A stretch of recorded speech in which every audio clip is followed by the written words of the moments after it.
On arrive à la mise en pratique de tout ce que l'on a vu dans ce module et tu vas voir, il y a de quoi faire. La première des choses que je vais t'inviter à faire, ça va être de créer la matrice de connaissances de ton équipe. Pour ça, commencer par cartographier l'ensemble des tâches réalisées par ton équipe, d'établir les différents niveaux de maîtrise idéalement dans la matrice de contenu, mais si tu peux pas, au moins déjà à grosse maille, de faire ensuite une première photo de l'existant avec des entretiens individuels, d'établir également une première cible avec quel plan de développement il va être nécessaire de mettre en place, et de mettre en place ce suivi mensuel pour s'assurer de l'évolution et lever les freins et blocages que les personnes pourraient rencontrer. Alors, petite astuce pour éviter que tu tapes tout le boulot tout seul, l'aspect cartographie et l'aspect élaboration des niveaux de maîtrise, tu peux le faire aussi avec ton équipe, t'es pas tout seul dans l'histoire. Ensuite, je vais te proposer de mettre en place ton premier MOS et tes premiers sittings. Pour ça, essaye d'identifier 3 sujets qui vont être prioritaires au sein de ton équipe. Je dis 3, c'est un peu arbitraire, tu vois en fonction de ton activité. Et pour ça, pense à utiliser justement les critères d'occurrence, de criticité et de volumétrie que tu as pu identifier dans la matrice des connaissances.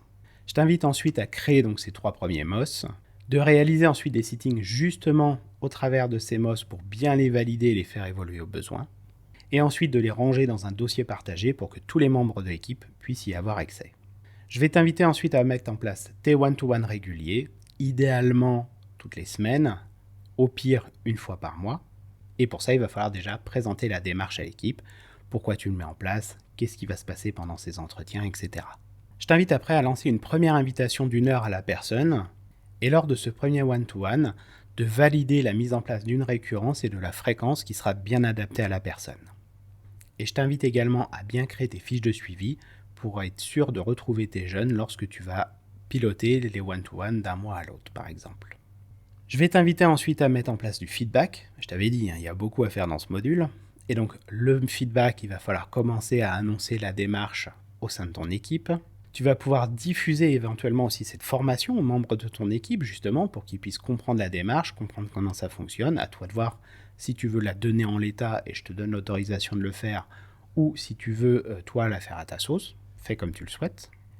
Et pour commencer, un truc qui peut être sympa, c'est de mettre en place un défi auquel toi tu vas participer aussi, qui serait chacun fait chaque jour un feedback à minima.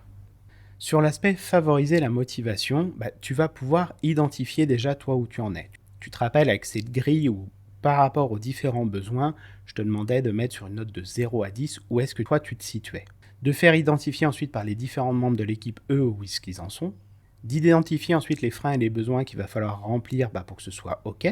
Et enfin, de rentrer dans de la délégation, où là je vais t'inviter à identifier des sujets que tu pourrais éventuellement déléguer, que ce soit dans le cadre d'une montée en compétences ou que ce soit pour gagner du temps. De bien suivre la carte de la délégation que je t'ai donnée, c'est cette infographie qui reprend les différents éléments.